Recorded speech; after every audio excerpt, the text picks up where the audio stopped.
The bottom, I hate the cliche bottom line, but when I strip it all away, I believe, and I could be wrong, that Joe Biden does not care about solving any problems.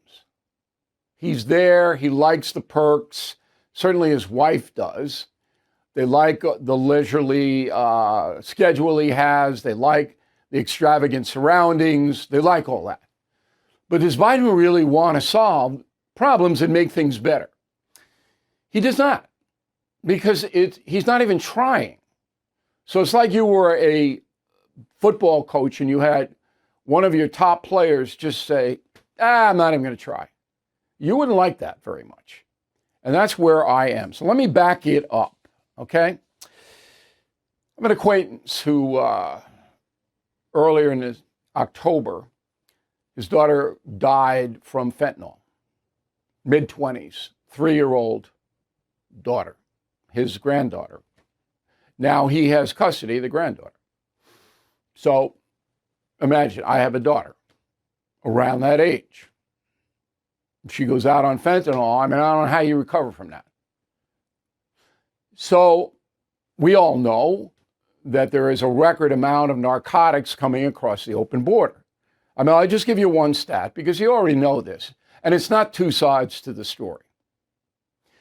So according to U.S. Customs and Border Protection, fentanyl seizures have increased more than 800% under Biden. It's poison that's coming in. Now, has the federal government done anything to stop that? No. Nothing. No extra people on the border, no border fence, nothing.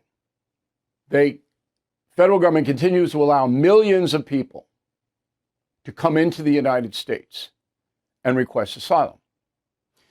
What this does is the border protection people have to adjudicate them. They have to take them in, process them, give them their cell phone free, their travel voucher, whatever it may be. This takes away from interdicting narcotics. That's why there's a record number of narcotics flowing in. The cartels know this. The drug Mexican cartels, they know this. So they flood the zone with human beings knowing that the border protection people are overwhelmed. Now, Biden doesn't care.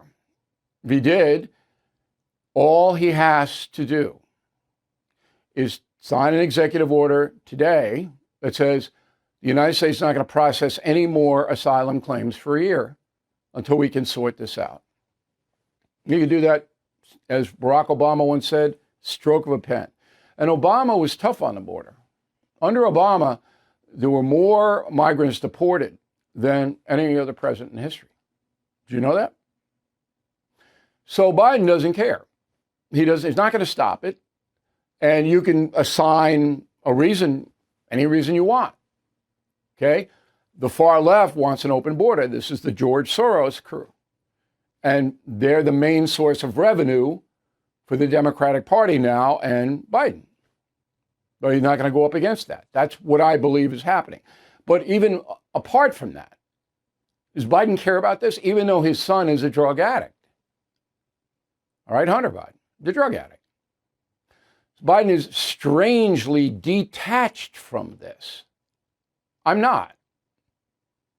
So when I heard my acquaintance tell me what happened to his daughter, you sit there and go, is this America? Where fentanyl dealers aren't even held on bail? Just let them out. Where anybody can come across the border? Where cartels make billions of dollars smuggling narcotics into the United States? They laugh at us.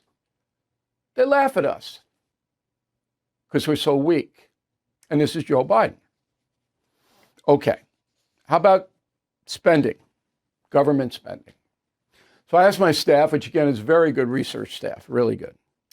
Look, has the Democrats, have Biden, Congress cut anything, any spending at all in 3 years? Not a penny.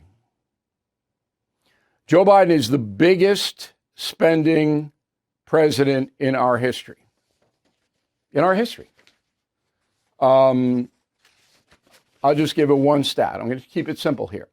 In 8 years, Barack Obama, second biggest spender, 8.3 trillion added to the national debt in 8 years. Under Biden, 3 years, $6 trillion and more. Every day he comes in, wants to give more money. Let me just give you another stat. So you hear a little about windmill energy, right? Wind energy.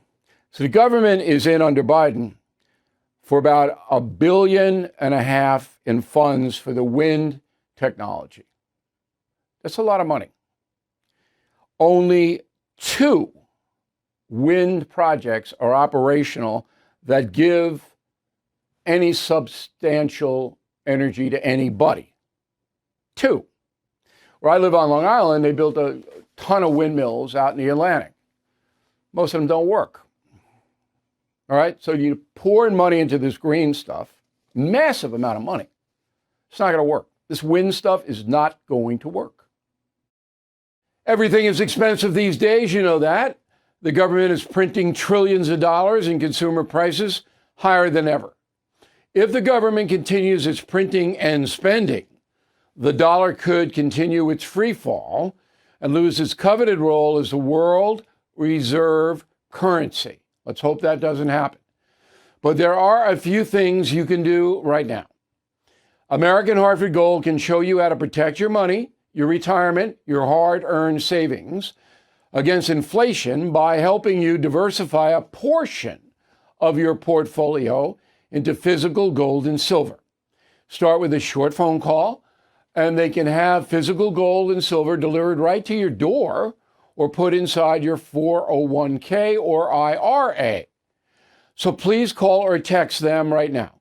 Tell them Bill O'Reilly sent you. Call 877-444-GOLD, 877-444-GOLD, or text GOLD to 65532. Again, that's 877-444-GOLD, or text GOLD to 65532. Thank you for watching the No Spin News. To watch the full episode anytime on BillO'Reilly.com, please sign up to become a premium or concierge member. Visit BillO'Reilly.com to sign up and start watching today.